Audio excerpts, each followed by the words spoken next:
And on the Zoom call there, it says, it's going to read the trustee of the person, Mohammed Idris. Could you come on the Zoom call? Can you hear me? I can. Can you activate your camera? Yes, just give me a second. Hi there. So are you, is it Mohammed Idris? The trustee. I'm the trustee. The trustee of the person is here, and all the beneficiaries have been already named. Okay, so I'm looking for Mohammed Idris. If you're not him, you're free to go. We'll issue a warrant for him. I am the trustee of the person. So I'm not sure what that means. You're going to have to explain that to me. I mean, I know what a trustee is. When you have a trustee over as a person, that's someone who governs their affairs if they're not able to manage their own. Generally, people aren't trustees for themselves. And so that's why, and if you're, I'm not sure exactly what that means. And you're going to have to explain that to me. What I mean, like I say, I'm sorry? Right from the start, things take a sharp turn. Instead of just confirming his name, Mohammed Idris dives into a bizarre trustee of the person defense. It's textbook sovereign citizen rhetoric, trying to split the flesh and blood person from the legal identity. But in the courtroom, it doesn't erase charges. It only creates chaos and confusion. The trustee of the person is here, and all the beneficiaries have already been named. And it's on a trust, and that trust is private. Okay, do you have a name? Because you are claiming that you are the trustee, or the prosecutor is claiming to be the trustee, and the investors I'm not. to be the beneficiaries. Okay, I'm going to stop you there for a second, because I'm not claiming that. No, you can't finish. When you say you are claiming to be something that I'm not doing, no, I'm not going to say that, because that's not true. I'm not claiming to be anything other than the judge in Thurston County District Court who's on this calendar. So I'm not the trustee of anybody. Well, you're here to come after my personal trust, correct? No. Why would you think that? I object being a trustor. Okay, well, you're not one. I'm just trying to find out who you are. I can't get any clearer when I said the trustee of the person is here. Okay, is the person here? You're not going to answer that. The trustee of the person is here. Okay. And the beneficiaries have already been named. Is on a trust, and it's private, and my trust is private. What's the state's position on where this case is headed? And then I can come back and speak with Your Honor, who I assume the trustee of the person is the person named as Mohammed Idris. And so, but let me hear from you what the state's position, these cases look like there's a fraction, a failure to control a traffic device. There's a special fuel trip permit.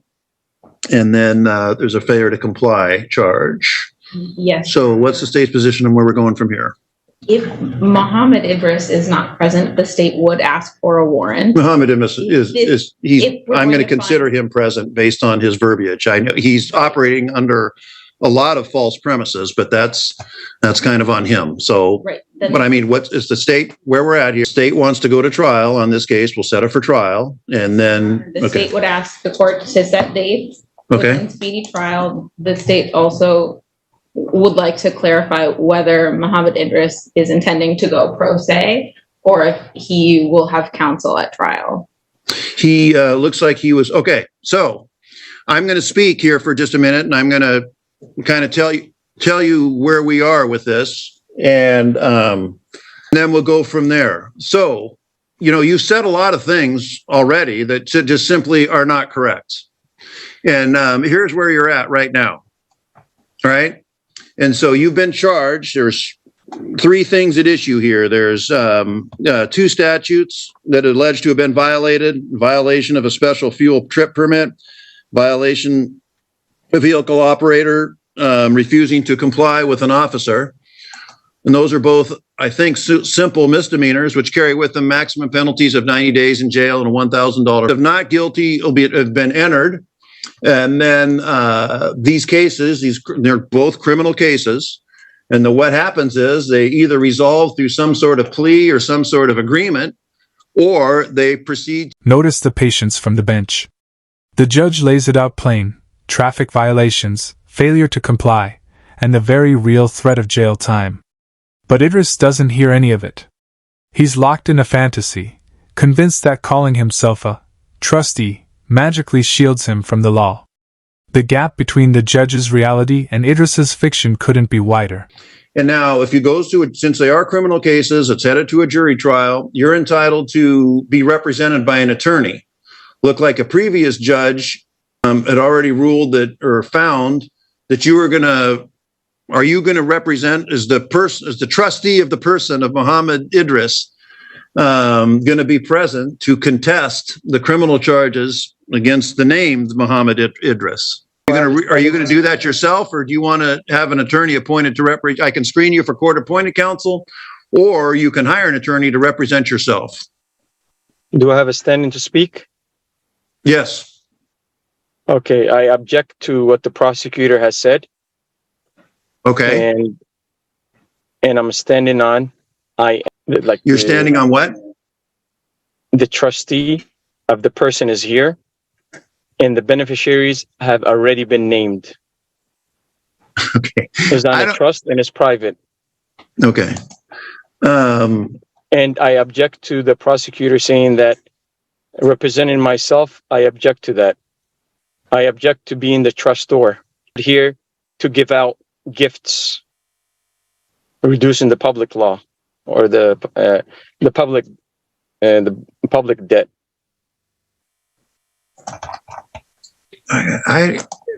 Because I'm brought in as a trustor to give out gifts, and turn around, and what the court is doing is coming after me for the commercial promise. So for that reason, I am the trustee. This moment feels almost unreal. Idris insists the court is targeting him over so-called gifts, but the judge shuts him down instantly. Nobody is here for gifts. Still, Idris loops back again and again, clinging to the same worn-out line as if chanting it could somehow erase the case. Position. All right. And I'm not here to give out any gifts. Okay. No one's here for any gifts. So I object to that. The trustee of the person is here, and all the beneficiaries already been named. All right. And I'm not talking about the beneficiaries, which is the investors. I have no idea what you're talking about. When you talk about the beneficiaries, I don't have a clue as to what you're talking about. So I don't even know what that means. I'm trying to figure out, where we're going to go from here. And I have an idea, but in a minute I'm going to take up some of these. I'm going to take some of these other cases, and then I'll come back to you. But I'm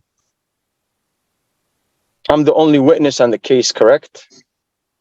No, you're not. That's not correct.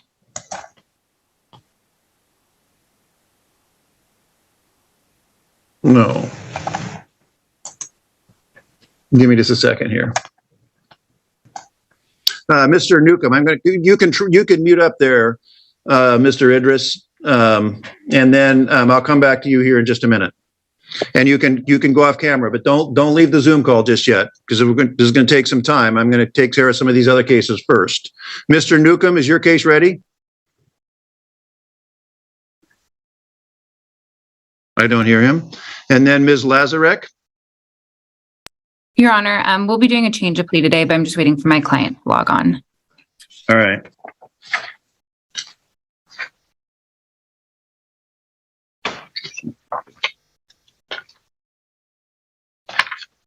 All right. So you can come back on the, you can come off the Zoom call there. Mr. Idris. You can come back off of mute. You can come back onto the Zoom call. So here's where we're at here. And I started talking about, and again, at this time, I don't want to hear anything about the trustee and the named or unnamed beneficiaries. My only question is, do you want to have an attorney appointed to be involved and help you with this case? I mean, that's a yes or no question. The trustee of the person is here, and the beneficiaries have been already named. And I'm asking for the court to dismiss this case because I put myself in the position of a trustee. Okay. The request to dismiss the case will be denied. I'm telling you that. And I'm going to ask my question again. Do you want an attorney appointed to represent you, or are you going to go it alone? How can somebody represent me when I'm the trustee? Okay. And the beneficiaries have already been named? You can't even continue. Why do you think that? What does it have to do with thinking? Here's the gut-wrenching twist. The judge lays out a lifeline, an attorney ready to step in and fight for Idris. But Idris throws it away, refusing help because, in his mind, he isn't even the defendant. It's the perfect collision of delusion and real legal danger, and he's walking straight into it. Yeah, that's a good question. Well, I mean, you're just telling me that, well, I've named the trustee and the beneficiaries are named who haven't been named to me, so I don't know who they are, and they're really not interested. I mean, if life were that easy, anybody could do that in any criminal charge. Anybody get charged with anything? Well, I'll just name myself the trustee of the person and name some beneficiaries, then you're off the hook. You know, things just don't work that way. How come they don't do it? And so in terms of, you know, at some point, there was a scene where you were contacted by a law enforcement officer, or maybe even more than one. They identified some charges or some statutes you were not complying with, including, you know, the special field trip permit, and you refused to comply with the officers and things of that sort. So they refer that to the prosecutor's office. They're charging a crime, and I've told you what those two crimes are. And now, again, these cases either resolve, and if you've been on the Zoom call, which I think you have for a while, you've seen some of these cases resolve, or they go for a jury trial. And again, you've seen all these other attorneys who represent these folks. I mean, if they could make these cases go away simply by naming someone as a trustee or naming the charged person as a trustee, I mean, shoot, they'd all do it. And then nobody could ever be prosecuted for anything. So that's why I'm wondering why you think that. And now I'm losing my voice, but it'll come back, I promise. So if you're going to keep just... Go ahead. I mean, if you're just going to keep repeating that to me, then I don't have much of a choice other than we'll just set this to a jury trial, and then you can repeat that to the jury and see how that turns out. But I don't really have much of a choice. The judge finally cuts through the nonsense. If escaping the law were that simple, everyone could just call themselves a trustee and walk away scot-free. It's a striking moment. He dismantles the entire argument with nothing more than plain, undeniable common sense. I object. Isn't the prosecutor supposed to be speaking and ruling between me and the prosecutor? Say that again. I didn't understand that. Would you please repeat that?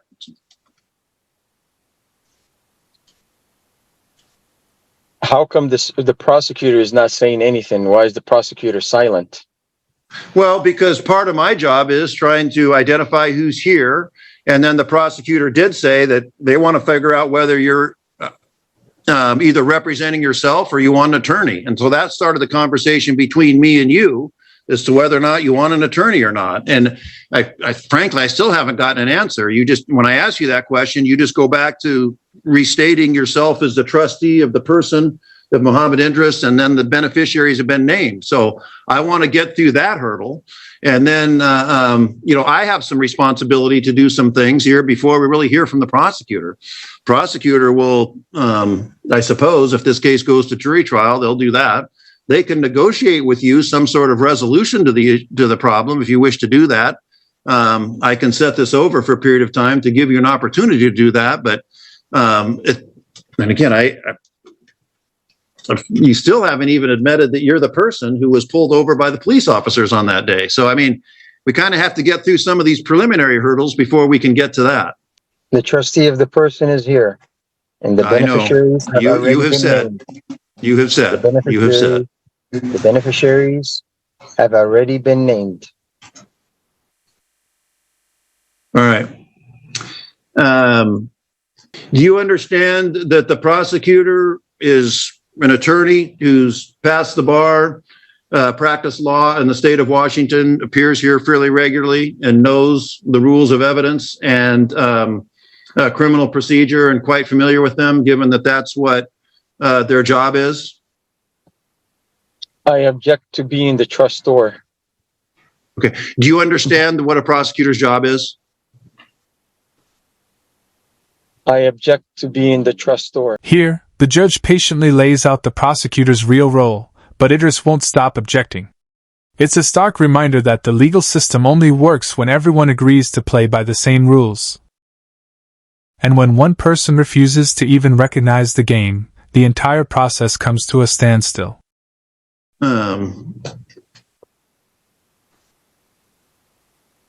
All right, you can go ahead and mute back up. You can stop your camera, and then we'll come back here in a minute. All right, Mr. Idris, you can come back on the Zoom call, please. Activate your camera. So I'm just going to talk for a few minutes, and then I'm going to tell you what we're going to do here, going from here. It looks to me like your first appearance on these cases was on July 17th, and speedy trial runs through right now, October 15th, 2023. So you are charged, as it looks like you were in front of a pro tem back on July 17th. You're charged, right there, with 2 crimes, and there's 1 infraction. Pleas of not guilty will be entered. Anytime anyone's ever charged with a crime, they have a number of rights. You have the right to be represented by an attorney, which I've talked about. You also have the right to, go to trial and call witnesses and so forth. So, let me finish, please. Don't interrupt me. I know what you're about to say, but I'm going to talk for a while here. So just please don't interrupt me. And at the end of it, then you can say what you're going to say. All right. My apologies. So this case has started. This case is headed towards trial, apparently. And if my voice holds out, the trial is going to take place someday before October 15th.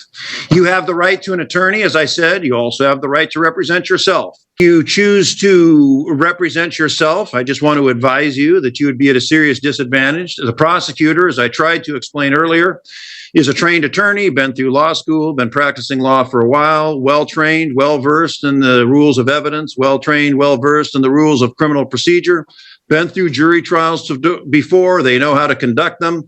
And so if you were to represent yourself, you would be at a huge, it would be to your great advantage to have an attorney appointed, or you can hire an attorney to represent you. But as I said before, you do have the right to represent yourself. And normally you go through some sort of conversation with folks. I've been doing this job for a number of years now. I've had several people represent themselves. Normally there's a conversation I've had with people about asking them that they're aware if they represent themselves, they'd be at a disadvantage. I tried to engage in that discussion with you. You just kind of reverted back to repeating that you're the trustee of the person and the beneficiaries and the name, so forth. But rather than go through the question and answer portion, I'm just going to tell you that's where we're at. This part borders on tragic. The judge warns that self-representation is a massive disadvantage, but Idris doesn't, or maybe can't, hear it. His rigid belief system has sealed him off from reality, leaving him blind to the danger he's walking into. We're going to set this case. We're going to do 2 things here today. We're going to set the case for trial. You're going to get notice in the mail of that. you're also going to set, I'm going to set a status hearing or a pretrial hearing in about 3 weeks. And then somebody else, maybe it'll be me, will probably try and go through all this again. But I'm going to tell you some things that, you said you object to this and you object to that, and you're free to object to anything you want. But I have the ability to either overrule the objection, which means, turn down your objection or sustain your objection. And I'm having trouble actually understanding what your objections are. So, and again, I'm going to lay out some of what's going to happen at trial if it goes that far. In a trial, they have a group of citizens come in. Both the attorney and defense attorney or the person represent themselves, and the prosecutor has an opportunity to question them, talk about the issues that might come up in the case. Then they can eliminate who they don't want on the jury, and then 6, you will end up on a jury, and then the state will present their case. You or an attorney, or you on your own behalf, or you as the trustee of the person, can present your case or explain to the jury why you think you should be found not guilty of what you're charged with. And so in the grand scheme of things, frankly, the charges that you're charged with are not far from the most serious that we see around here. They're not. But they are crimes, and they are in their own way serious. And so I don't know whether anything I've said has made any impression on you at all. But that's what's going to happen here today. And if you wished so this case is headed for trial, and like I say, we'll do sometime before October 15th. We're going to do a intervening, and I'll tell you when that is. Why don't you set just a status pretrial for like about 3 weeks, and you can think about what's going on here. You can think if you want to take some alternative place. If you want to just come to court and keep repeating the same thing to me when you get in front of a jury, you keep repeating that same thing to somebody else, there's no way I can stop you of doing that. But I'm just trying to enlighten you on what's going to happen. And, some of, your objections you talk about, see, that's the advantage the attorneys have. The attorneys know when objections are well-founded and when they're not. And I kind of get the sense from you that you really don't have a complete or accurate idea of what this is all about and what's happening. And so I tried to spend some time explaining that to you as best I could. And I guess I told you I'd let you speak, or hinted that I would let you speak. I'll go ahead and tell you. Do you have any response or any thoughts on this, or would you understand this is going to trial, or go ahead? I've said what I'm going to say. I'll turn things over to you. Any response to any of that? Again, I object. I'm standing at what I said. Okay. And what specifically do you object to? Just so I can create a record, so I'll make a ruling on your objection. What are you objecting to? I'm objecting to everything you're saying. It's a hearsay.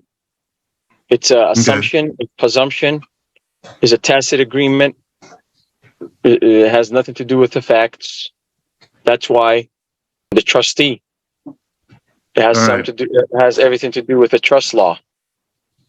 The trustee of the person is here, and the beneficiaries have already been named. That's why I have a trust, and my trust is private, and I don't see your trust. And in the trust that you have, the trust that the prosecutor has named you as the trustee. That's why you keep asking the prosecutor what they want to do, because they named you the trustee, and you guys brought me into court to give out gifts. And I'm not here to give out any gifts. Right. I'm here to object to giving out any gifts that's supposed to reduce the public debt. Idris ramps things up, firing off objections to everything as hearsay or presumption. By now, it's no longer about the law at all. It's pure theater, with Idris playing to a script only he believes in. Am I wrong? Yes. Yes, you are. And that's frankly, that's kind of the sad thing, because I'm really not sure completely of what you're saying, but a lot of the things you just said are quite simply not true. And I asked the prosecutor where they wanted to go in the case because they file the cases. They choose to go forward. Sometimes, as you've seen today, if you've been paying attention, the prosecutor said, no, Your Honor, we're going to dismiss this thing. And so I dismiss it. So I asked the prosecutor, they filed the case. What do you want to do with this case? They said they want to go forward, which brought about this conversation that we've been having. And that's just one example of one of the things you're wrong about in terms of this whole trustee thing. I don't know what that means to you, but I have an idea of what a trustee and is and things of that sort. And I don't have a trust. I'm not anybody's trustor or trustee. In this court, neither is the prosecutor. And so say, am I wrong? You know, the short answer to that is yeah. And unfortunately, and I'm taking some time to try and explain it to you, but I just don't feel like I'm breaking through. But to answer your question, am I wrong? Yes, you're wrong about it. Finally, the judge strips it down to the core. Yes, you are wrong. It's a moment of brutal honesty. The entire courtroom drama distills into one clash. A man clinging to fantasy, and a judge pulling him back to the hard ground of reality. Things, which is really unfortunate that I can't explain that to you or make that clear to you. What's your evidence? Evidence is clarity. I'm sorry? What's your evidence that I'm wrong? Well, I mean, you know, other than me just telling you that I'm not a trustee, I can't prove something doesn't exist. I mean, there is no trust. There's nothing else, and I have no documents that saying there's not one, and I don't have any document. There is no document saying that there is one. And so again, that's on that single issue. That's so you're not coming after my personal trust? No. Personal and again, trust. I'm not sure. Well, let me rephrase. I'm not sure what that means. Again, you're charged with a crime. That crime needs to be resolved, or either through trial or resolution of some kind. And so, in terms of coming after your personal trust, and by the way, you know, I'm not the one who filed the charges. That was done by the prosecutor and all of that. And so, what they're trying to do, I think, and I don't know this for sure, and I'm just trying to do this by way of explanation, not because I'm on anyone's side. You know, it's their responsibility. They're bringing the charge. It's their responsibility to prove it beyond a reasonable doubt. Or the defense attorney's role to explain why the charge should never have been brought, or that their reasonable doubt exists as the charge was ever committed. That's what this is about. This whole trust thing, I think you're just going down a way that's really doesn't have any relevance to what's happening here. And I've tried to explain that to you, and I'm more than willing to continue to. We can't go at it all afternoon, but I'm trying to make this as clear as I can to you. But again, it's unfortunate. It's a failing on my part that I'm not. This is the judge at his most patient, turning the courtroom into a classroom. Over and over, he explains that trust law has no place in a criminal case. You can sense his frustration, but also his genuine effort to educate, even as Idris refuses to learn. Your Honor, if I might for a moment. In a minute. So I guess we'll set it for status hearing, we'll set trial dates, and then we'll just go from there. Your Honor, based on this conversation, the state has concerns about the defendant's competency. Yeah, we're not going to go down that route right now. And so you can raise that, but I'm not denying that without prejudice. But at this time, we're not. For one thing, as you well know, given the nature of the charges and given the schedule of this case, will drag everything on we'll be here for the next couple of years. And at this, here's the real kicker. The prosecutor actually questions Zaida's competency, hinting he may not even be fit to stand trial. That's how far off the rails this has gone. The judge isn't ready to go that far, at least not yet. But you can feel the system straining, unsure how to deal with someone so deeply trapped in their own beliefs. I'm not prepared to do that. So you can bring this up again if you wish. But for right now, we're not going to go there.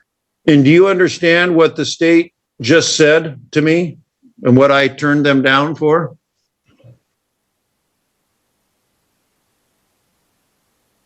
Again, that's a yes or no question. The representative from the state, the prosecutor, she just said something to me. And I said, no, we're not doing that now. She made a request of me. And so do you know what that request was? I am the trustee, and the beneficiaries have been already named. So, All right.